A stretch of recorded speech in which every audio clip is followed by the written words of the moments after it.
Autograph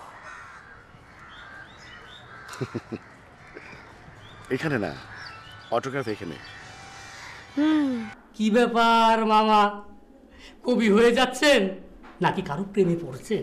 যারে দেখি তারই ভালো লাগে, ভালোবাসি, প্রেমে পড়ি।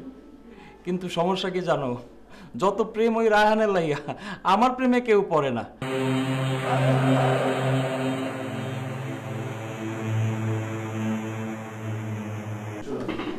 আমি যেটা বলছিলাম রোজি, রোজি মামা, রোজি, রোজি।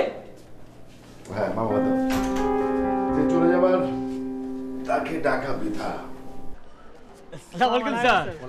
সরি স্যার, এই অসময়ে ডিস্টার্ব করলাম। একটু শক্ত করে লিখে দিতে হইব, কোনো ফাঁক ফোকর রাখা আপনি আলাদা চুপ থাকেন। বাচ্চা মানে মানুষের বাচ্চা,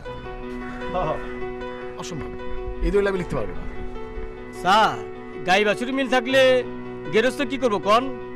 যে বেচনের ওই তো বেচবই, আর যে কিননের ওই তো কিনবই।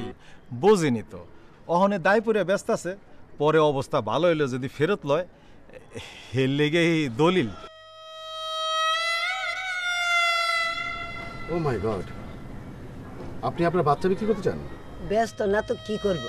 হ্যাঁ, একজনের লগে 3 জন মরব, আপনি খাওয়াইবেন?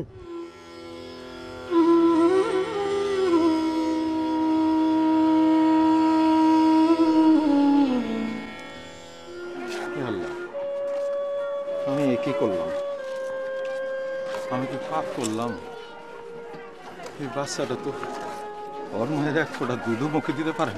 ওর মাই তো আমাকে হাতে তুলে দিছে, ওইখানে থাকলে ও বাঁচত না। ইস রে, মাটার কি অবস্থা।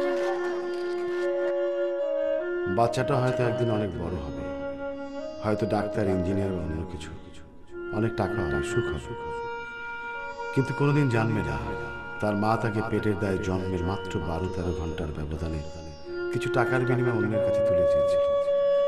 কোনোদিন যদি জানতে পারোস আমরা তোর আসল বাপ মানা, তাহলে আমাকে ক্ষমা করতে পারবি তো?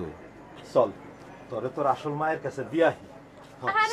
করো কি, করো কি? না না, আদর করতে নিছিলাম। না, দাও দাও, মার কোল ছাড়া কি সবাই শান্তি পায়?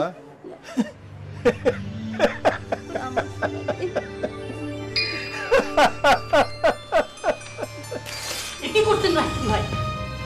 আপনি কি পাগল হয়ে গেলেন? আপনি মাথা খারাপ হয়ে গেল? কি করছেন? একবার যে পাপ করেছে এই হাতে, তাকে পণ্য করে রুটি রুজি করতে চাই না। সরি।